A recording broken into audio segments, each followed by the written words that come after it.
अहम खबर है कि ज़िमनी इंतखाबात में मुबैना धांधली के खिलाफ पीटीआई का मुल्क गिर एहतजाज। पुलिस का पीटीआई कारकुनान के खिलाफ क्रैकडाउन जारी है। लाहौर में PTI ticket holder PP 151 Malik Hammad Ali Awan के डेरे पर पुलिस का छापा पड़ा है और पीपी 149 के टिकट होल्डर हाफिज ज़ीशान के इंतखाबी दफ्तर पर भी पुलिस पहुंच गई है। शादरा में टिकट होल्डर यासिर गिलानी के घर पर भी पुलिस ने छापा मारा। पीटीआई के एमपीए और कारकुनों की पकड़ धकड़ भी जारी है।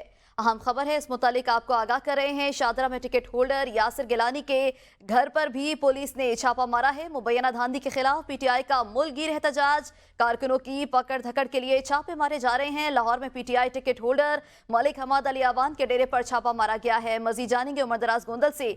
जी उमर, बताइएगा, पीटीआई कारकुनान की पकड़ धकड़ का सिलसिला जारी है। जी, पाकिस्तान तहरीक इंसाफ की जानिब से आज मुल्कगीर एहतजाज की कॉल दी गई है और उस एहतजाज से निमटने के लिए पंजाब पुलिस भी खासी मुतहरिक दिखाई दे रही है। और पाकिस्तान तहरीक इंसाफ का बताना ये है कि उनके जो मुख्तलिफ रहनुमा हैं वहाँ पे उनके घरों के ऊपर, उनके डेरों के ऊपर छापे मारे जा रहे हैं उनके एहतजाज को रोकने के लिए। और उनका ये भी इल्ज़ाम है कि उनके कुछ लोगों की गिरफ्तारी भी हुई है। ओवरऑल बात करें तो हल्का पीपी 149 जहाँ पे हाफिज ज़ीशान टिकट होल्डर हैं, उनके इंतखाबी दफ्तर के बाहर पुलिस पहुंचने की इत्तला है। शादरा में यासिर गिलानी है, उनके घर पे पुलिस ने छापा मारा है। और इसके अलावा पीपी 151 लाहौर की बात करें तो मलिक हम्माद अली आवान है, उनके डेरे के ऊपर भी पुलिस का छापा है। अब तहरीक इंसाफ का बताना यह है कि हुकूमत के ये हथकंडे उनको एहतजाज से नहीं रोकेंगे और तमाम जो रहनुमा हैं वो कॉल के ऐन मुताबिक अपने अपने हलकों में आज एहतजाजी रैलियां निकालेंगे और एहतजाज रिकॉर्ड कराएंगे।